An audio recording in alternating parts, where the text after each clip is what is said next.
Compartí un té en compañía de la educación.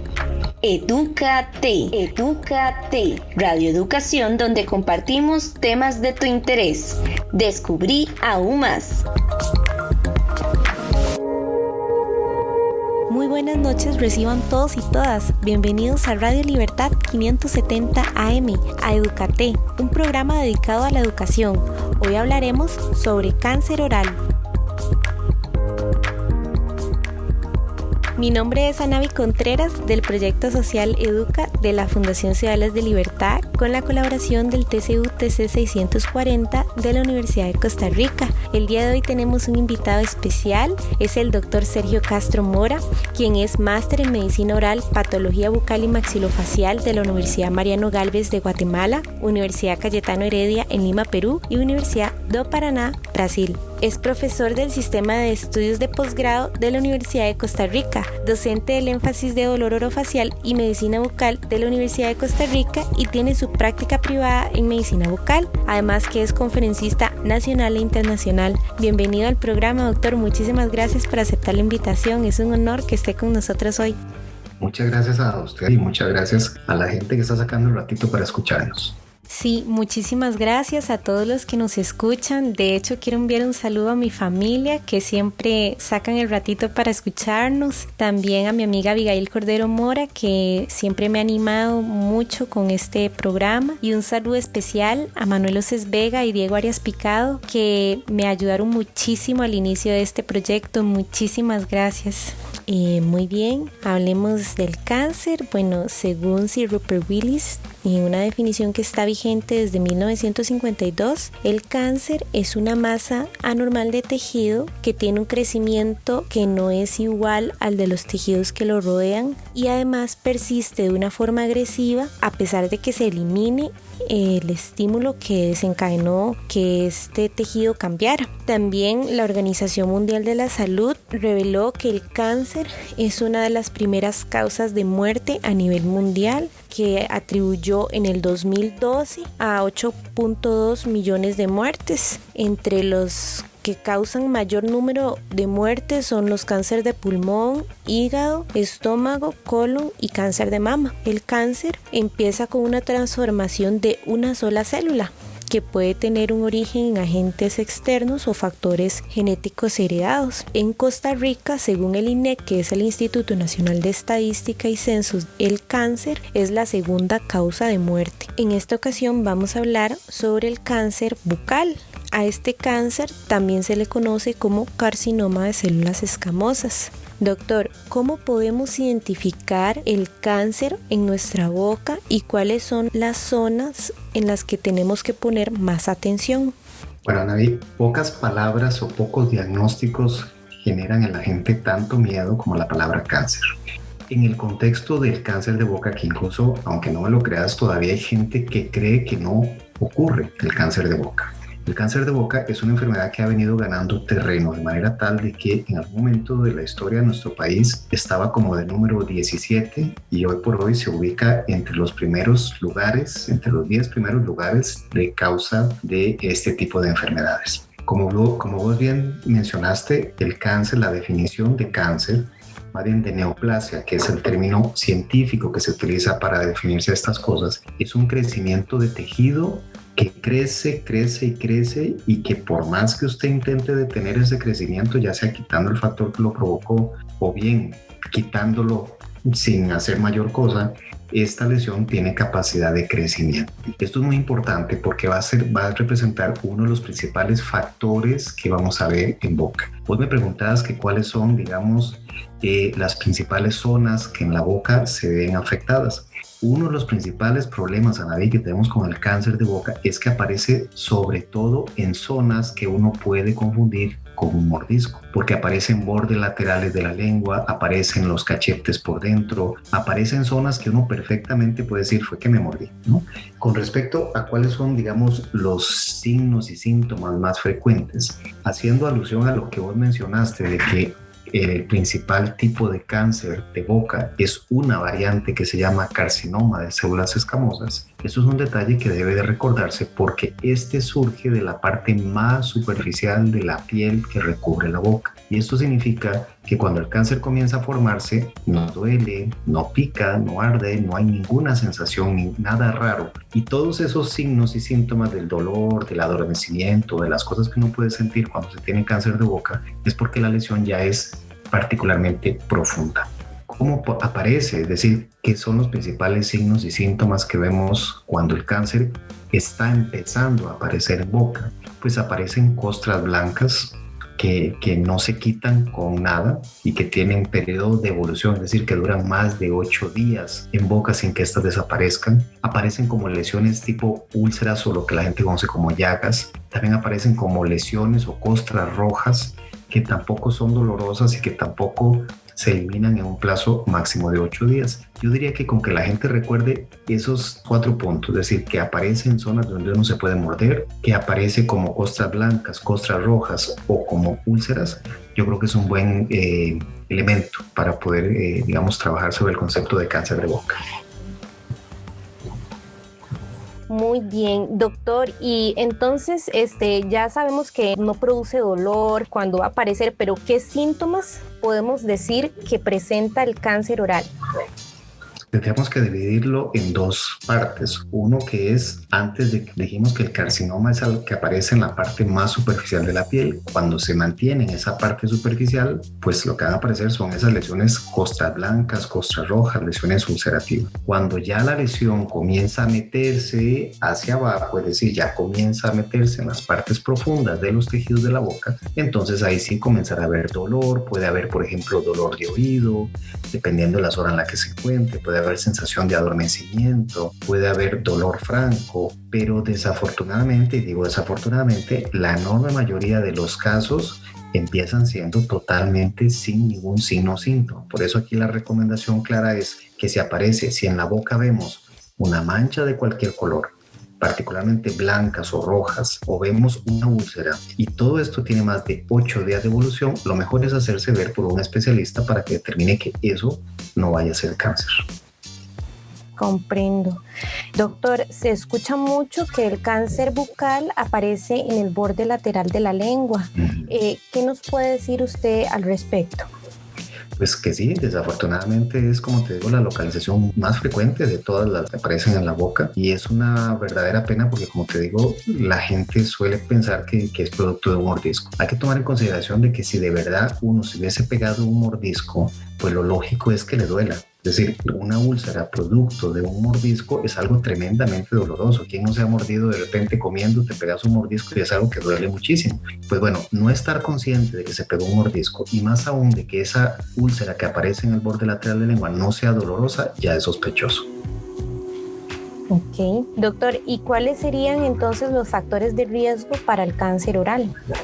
Fíjate que se han ido modificando con el tiempo, pero definitivamente hay unos que se siguen manteniendo a lo largo del tiempo. Uno de los más importantes es el tema del tabaquismo. El fumar es una de los hábitos que se ha vinculado fuertemente a esto. El licor, digamos, de manera independiente, casi que no se le vincula al tema del cáncer, pero sí asociado a tabaco. Es decir, fumar y tomar sí duplica el riesgo de tener este cáncer en la boca. Además hay otros factores, por ejemplo, hay algunos temas nutricionales, de repente algunos tipos de anemia que predisponen a que la gente tenga mayor cantidad de cáncer de boca, y ahorita pues relativamente reciente han aparecido otros factores de riesgo como son la utilización de los piercing por el evento traumático que esto representa, es decir, el constante trauma sobre la mucosa, sobre la piel producto de la utilización del piercing hace de que haya un mayor riesgo de desarrollar cáncer. Y además también existe la posibilidad de que el virus del papiloma humano, particularmente el que afecta a los genitales, tenga capacidad de entrar a las zonas profundas de la boca. Me refiero a donde está lo que la gente conoce como la campanilla. En esa localización donde están las amígdalas, el virus del papiloma en esa localización tiene capacidad de provocar cáncer. Muy interesante, es algo muy importante conocer esto porque, por ejemplo, lo de los piercing es algo demasiado común y es una moda que se ve mucho en jóvenes, en donde sería muy importante que los padres estén informados porque lo que queremos es prevenir, y una de las formas de prevenir el cáncer es estar informados de cómo hacerlo, ¿cierto? Y qué importante, nos gustaría retomar un poquito acerca de lo que mencionó del papiloma escamoso. Porque, bueno, una de las preguntas que nos hicieron nuestros oyentes que querían escuchar la respuesta es si el sexo oral tiene alguna relación con el cáncer oral. Fíjate que el sexo oral como tal ha sido una práctica que se ha venido sistematizando, es decir, la gente ha venido normalizando el tema del sexo oral. Y esto también fue muy importante, digamos, cuando apareció el VIH-Sida, porque la gente interiorizó muy bien que para tener sexo genital era muy necesario, para evitar la infección por VIH-Sida, era muy necesario utilizar, por ejemplo, preservativos. Pero eso nunca se habló para el contexto del sexo oral. La gente rara vez utiliza barreras de protección para esto. Y resulta ser que así como se adquieren enfermedades de transmisión sexual por contacto genital, también se adquieren enfermedades de transmisión sexual por contacto genital bucal. Y resulta que dentro de las cosas que se pueden adquirir, digamos, durante el sexo oral está el virus del papiloma humano, y hay otros virus que también se pueden vincular un poco al tema del cáncer, y otros microorganismos que también se pueden asociar al tema del cáncer, como la sífilis, que también se ha vinculado de alguna forma con el tema del cáncer de boca. Pero con respecto a la pregunta concreta que me haces en el sentido de el papel que juega el virus del papiloma humano, pues es un papel bastante importante. Aparece como un elemento que en la literatura se define como un cofactor, es decir, necesita que haya un caldo de cultivo, unas condiciones adecuadas para que el virus comience a provocar esa condición. ¿Qué es lo que hace el virus, Anavi? El virus lo que hace es básicamente que los virus son parásitos obligatorios. Entonces el virus entra a la piel y desde adentro de las células manipula el corazón genético de la célula y hace que la célula comience a replicarse o a dividirse de manera errática, de manera mal, pues. Y ese es el inicio de lo que en medicina conocemos como una mutación. La mutación es el primer paso que da la piel para convertirse en un cáncer. Y el virus del papiloma humano, sin embargo, hay que aclarar una cosa: no todos los virus de papiloma humano provocan este tipo de condiciones. Básicamente hay los que se llaman de alto riesgo, entre los cuales está el 16 y 18, un virus que se adquiere o que vive con relativa frecuencia en los genitales de los seres humanos. Entonces, tener sexo oral es un riesgo sin protección, es un riesgo muy importante para adquirir este virus, que si además fumamos y tomamos y utilizamos piercing y todas estas cosas, pues bueno, pues van aumentando los factores para desarrollar una lesión de ese tipo. Ya se sabe que el sexo oral sí puede tener una implicación muy importante en el cáncer oral. Además de lo que mencionamos sobre el tabaco, que puede hasta tener 40 sustancias cancerígenas, muy importante. Yo en lo personal nunca he comprendido cómo es que el tabaco llegó en algún momento a ser algo tan normalizado y tan aceptado por la sociedad, si es que es contra toda la evidencia científica que hay de que el tabaco produce tantas enfermedades, no solamente problemas como el cáncer, es que se asocia a un montón de enfermedades más, que de verdad se queda uno asustado de que la gente todavía no haya comprendido el impacto que tiene el tabaco sobre este tipo de enfermedades. Así es. ¿En qué géneros, doctor, se presenta más el cáncer oral y en qué edades es más común encontrar esta patología? Bueno, fíjate que yo te podría decir que todavía antes de los, antes de los años 2000, el cáncer de boca uno lo categorizaba y decía, bueno, esto es más frecuente en varones mayores de 50 años que sean fumadores y tomadores. Esa era la regla. Pero ha venido cambiando cómo el cáncer se va manifestando y ahora resulta que lo vemos ya no tan raro en mujeres jóvenes, sobre todo, que en apariencia no tienen ningún factor de riesgo identificado. Y esto es lo que convierte al cáncer de boca en estos momentos en un problema de salud público, porque la gente tiene que enterarse que incluso gente tan joven, yo en lo personal he atendido pacientes de 17 años con cáncer de boca, sin ningún factor de riesgo conocido. Por eso es tremendamente importante que la gente esté enterada y familiarizada con que el cáncer de boca se manifiesta, como hemos venido mencionando, manchas blancas, rojas o de cualquier color y úlceras. Si se tienen esos 3 elementos, esos 4 elementos que mencioné y no desaparecen en 8 días, eso es motivo de consulta, porque también hay que entender de que tener cáncer no es una firma para la muerte, es decir, no es una sentencia de muerte, porque el cáncer atendido a tiempo es perfectamente manejable. Y entonces esto es importante recomendarle a las personas que constantemente se estén haciendo un autoexamen ellos mismos, porque si no se sabe cómo es algo normal, muy difícilmente se va a detectar algún cambio que nos indique que algo está mal en nuestra boca. Entonces es importante que siempre nos estemos revisando para saber cómo es mi cavidad oral, porque pues obviamente no todos tenemos las mismas características, hay una que otra variación. Sin embargo, sí es importante saber cómo es lo normal para poder saber cómo diferenciarlo. Totalmente de acuerdo, es decir, es una de las cosas que mayoritariamente recomendamos. Hay dos cosas que yo diría que podríamos recomendarle al público. Una es que cada vez que visite a su dentista le pida que le revise los tejidos blandos, es decir, que le revise la lengua, el piso de la boca, el fondo de la garganta, que le revise los cachetes, los labios. Es decir, el dentista está muy entrenado para poder identificar cosas que son normales de lo que no son normales. Y por otro lado, evidentemente, lo que vos estás mencionando, y es que por lo menos una vez al mes, cuando se lave los dientes, se revise la boca para que, como vos decís, se familiarice con el color normal, con lo que va a encontrar en su boca. Tremendamente importante quitarse las prótesis para revisar qué hay debajo de las prótesis, porque se llevan más de una sorpresita la gente que tiene la costumbre de no quitarse los dientes y de repente un día va uno y se las quita y se encuentra una sorpresa ahí abajo. Ahora, hablando un poquito más sobre la predisposición genética, ¿de qué nos sirve saber si nosotros tenemos esa predisposición genética, valga la redundancia, por parte de nuestros familiares? En ese sentido, afortunadamente, el cáncer de boca no responde a un patrón hereditario, como lo es el cáncer de mama o el cáncer de colon. Esos son cánceres que, si uno sabe que en la familia está, las otras personas, miembros de esa misma familia, tienen un altísimo riesgo de desarrollarlo. Afortunadamente, el cáncer de boca no funciona así. Es decir, pareciera ser que son más factores locales, más factores de cada quien, cómo haya manejado el tema de la nutrición, del uso de alcohol o del contacto orogenital, que por factores meramente genéticos, ¿verdad?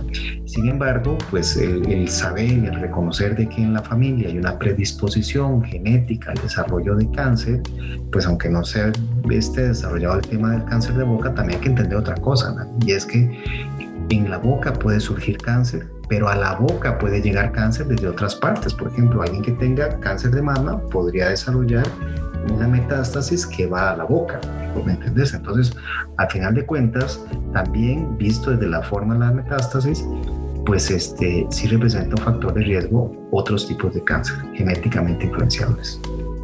Para aclarar a nuestros radioescuchas, una metástasis es la capacidad que tiene un tumor de esparcirse, por decirlo así, o pasarse a otro lugar.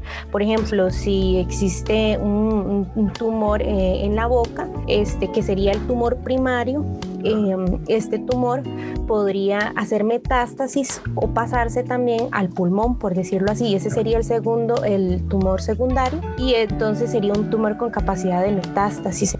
Lo que sucede un poco es que, por ejemplo, hazte de cuentas que el cáncer es de lengua. Entonces, el cáncer va a viajar a través puede ser de la sangre o del tejido linfático, qué sé yo, diferentes vías, y esas mismas células de la lengua las vamos a encontrar en otras partes del cuerpo. Eso es una metástasis.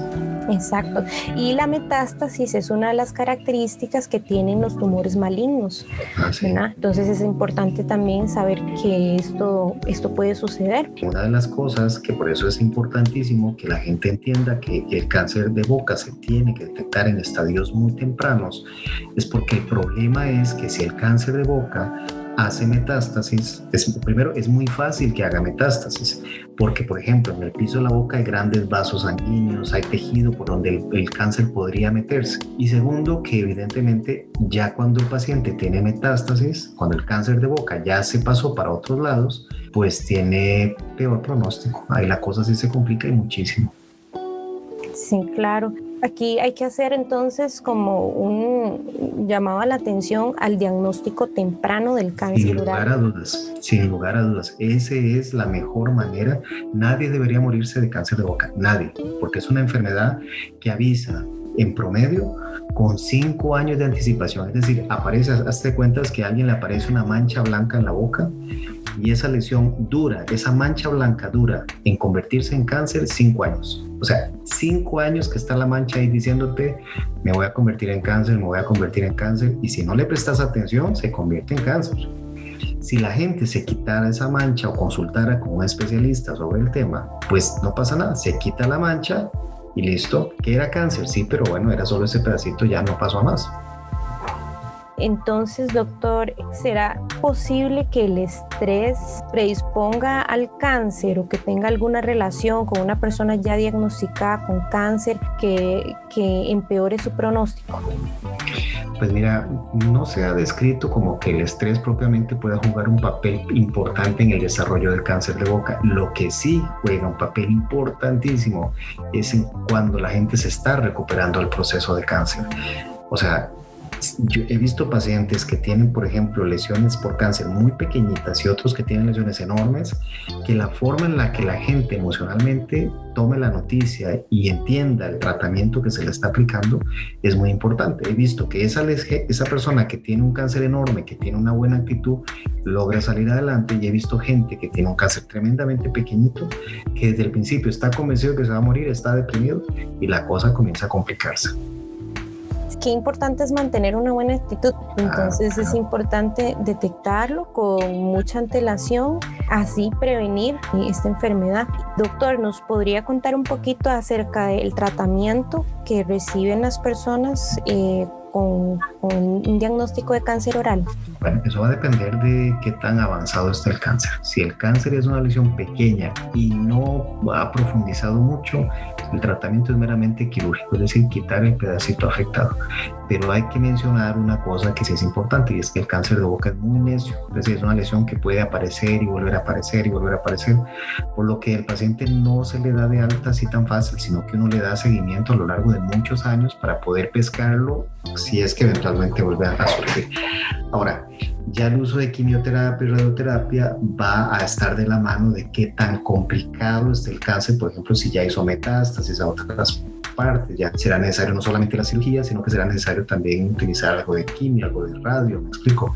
Pero yo quiero que la gente se quede con la idea de que si el cáncer se agarra a tiempo, es solamente el equivalente a la anestesia que le colocan cuando le van a hacer una calza, por ejemplo. Es la misma cantidad de anestesia, se quita el pedacito de piel enfermo y no pasó a más si se detecta a tiempo. ¿Cuáles serían ya las últimas recomendaciones finales a nuestros radioescuchas?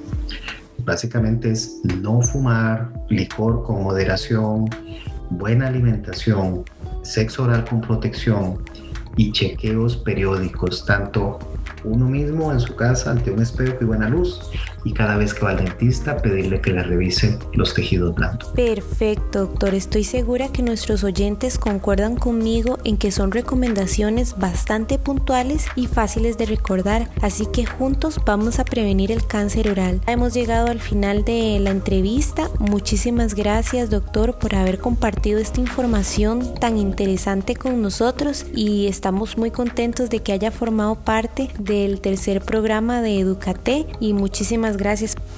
Muchas gracias, y estoy ahí para lo que necesites en algún momento. Si quieres hacer otro tema, lo hacemos. También el doctor Castro compartió con nosotros unas imágenes de cómo se ve la lesión por cáncer oral en boca, las cuales estarán disponibles en el canal de YouTube de Radio Libertad 570 AM, así que los animo a suscribirse para que puedan tener acceso con mucha mayor facilidad a contenido como este. Finalmente, hay ciertas cosas que el cáncer no puede hacer. No puede mutilar el amor, no puede quebrar la esperanza, no puede corroer la fe, no puede destruir la paz, no puede matar la amistad, no puede suprimir las memorias, no puede silenciar el coraje, no puede invadir el alma, no puede robar la vida eterna. La información para la entrevista fue tomada del libro de Principios de Patología de Sir Rupert Willis y del sitio web de la Organización Mundial de la Salud y el Instituto Nacional de Estadística y Censos. Esperamos que hayas disfrutado de esta entrevista y te esperamos pronto en el próximo programa.